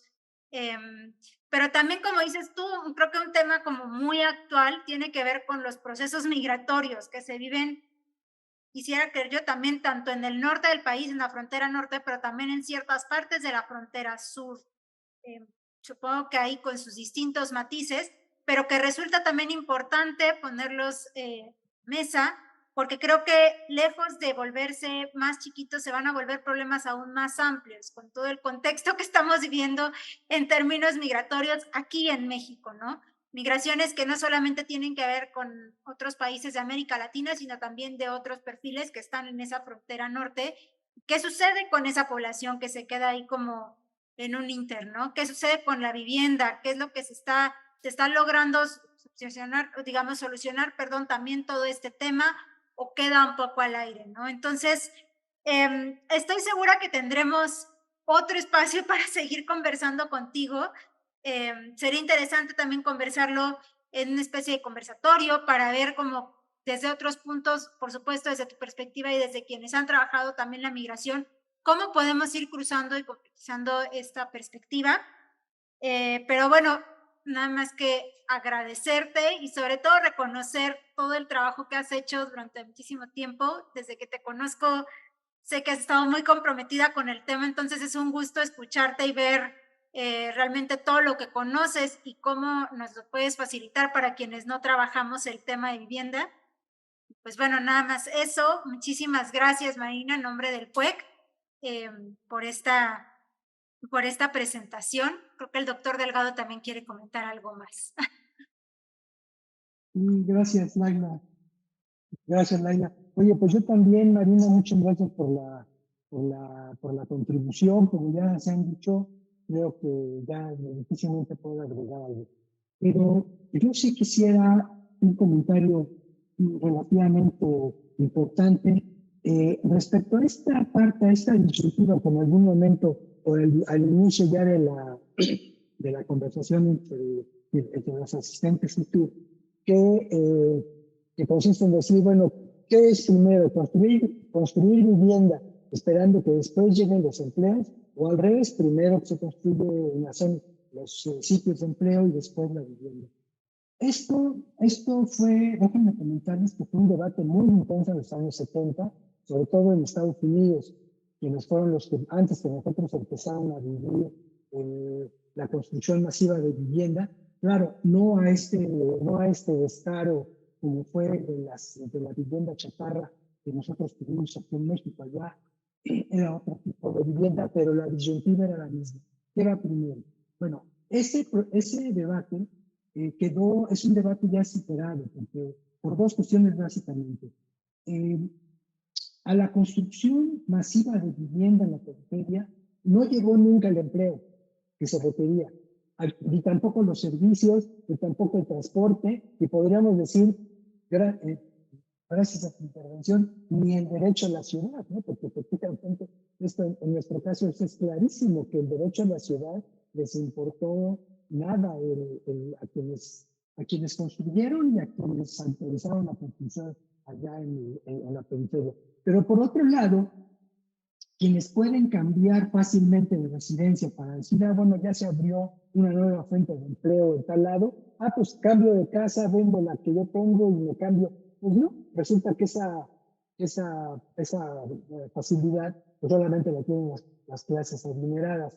Un poco para ejemplificar el caso, en el caso de Ciudad de México, la construcción de este gran conjunto comercial de servicios y de vivienda que fue Santa Fe, es una cosa verdaderamente monstruosa, pues ahí hay una gran cantidad de empleos terciarios, por supuesto, pero de los empleos de baja calificación, estaba yo tratando de buscar alguna cifra que deben ser miles de empleos, pues la gente, digamos, no calificada, pues simple y sencillamente no va a llegar nunca ahí, porque es carísimo vivir ahí. Pues lo que sí pasó es que la gente que trabaja ahí en estos empleos de baja calificación, pues sigue viviendo en la periferia muchas veces desde el otro lado de la ciudad.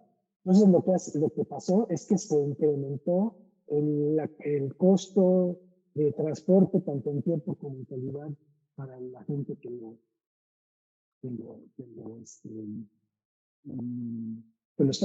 vivió, ¿no?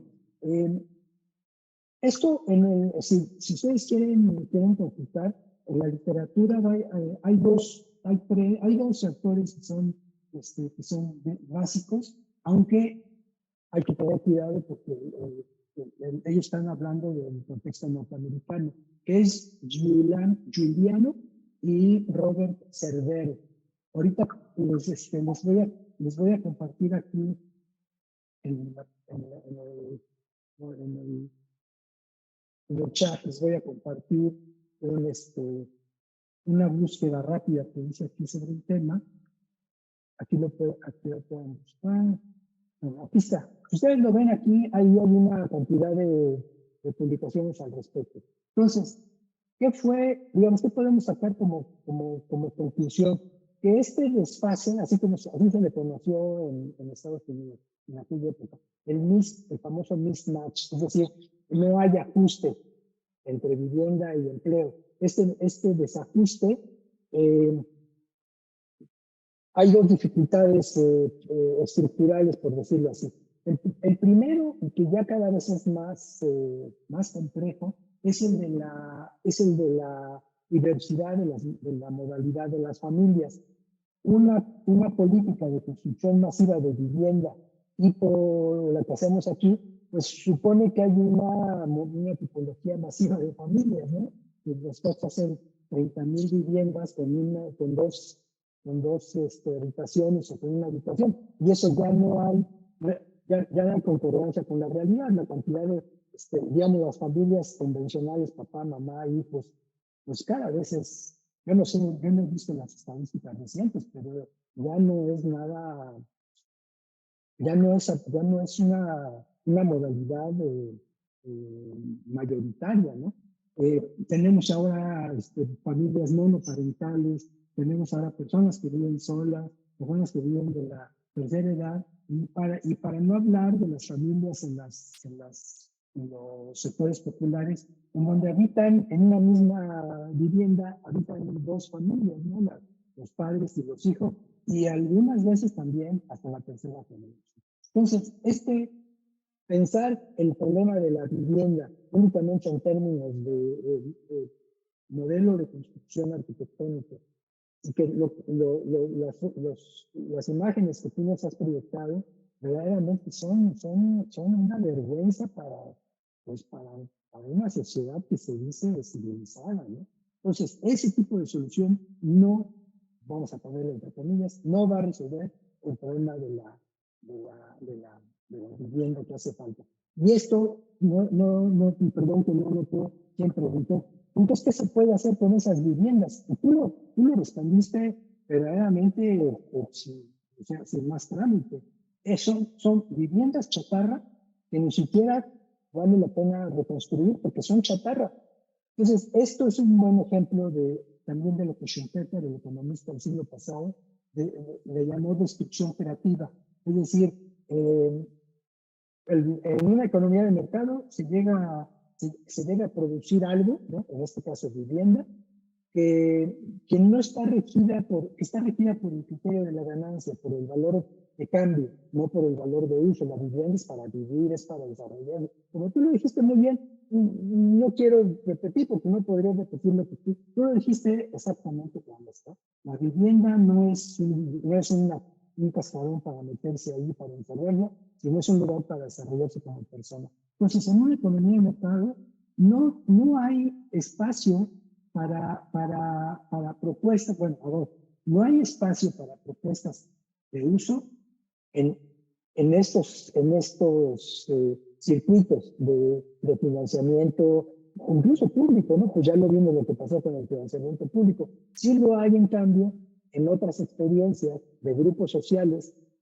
que se organizan y que financian sus viviendas, o que incluso ahorita ya no ha sido muy común porque la dinámica económica ha sido muy fuerte, pero de las cooperativas de vivienda que fueron una solución en un momento histórico, ¿no? Entonces, pero yo creo que efectivamente, así como salió en esta plática el debate entre qué es primero la economía y el empleo, es una manera excelente de poner en claro las contradicciones de una mercancía, porque al final de cuentas la vivienda es una mercancía. De poner en claro las contradicciones de una mercancía que, bueno, que para nosotros pues es vital, ¿no? Que es donde vamos a vivir. Bueno, pues yo ya hablé demasiado, yo te agradezco. Ojalá que... bueno, y lo otro que quiero decir, miren, y esto ya con esto, ahora sí ya me callo. Marina, yo estoy muy contento con la exposición que tú nos has dado, porque nos confirma una idea que hemos estado trabajando en el PUEC y que es darle paso a la gente joven para las investigaciones urbanas. Yo creo que ya hay en este momento ya hay una buena generación de reemplazo que ha tenido ya oportunidad de formarse, no como en mi generación ni siquiera teníamos nada, no teníamos nada. Y que ustedes, esta generación joven, ya tiene que estar ocupando espacios importantes en el debate. Yo por eso nuevamente te agradezco, ¿no? Sabes, te agradecemos, Laila y yo, y de paso quiero felicitar a Laila por ser la impulsora de este sitio de conferencias, porque justamente eso es lo que nosotros queremos, digamos, poner nuestro granito de arena para que la gente joven pueda hacer conocer tu trabajo, ¿no? Y ya, ahora sí. Ya me puedes apagar, Laila, ya no me prendes el micrófono. No, no se preocupe, doctor. Pues bueno, nada más, muchas gracias, Marina. Esperamos que sea la primera de varias colaboraciones que tengamos aquí en el PUEC. Y pues bueno, muchas gracias a todos también por interesarse en acudir y acompañarnos. Gracias por la invitación. Espero que les haya sido de utilidad. Cualquier cosa, ahí tienen mi correo y podemos hacer llegar información. A veces puedo que no les responda el mismo día, pero les respondo. Perfecto, muchas gracias. Bonita tarde a todos. Luego, chao.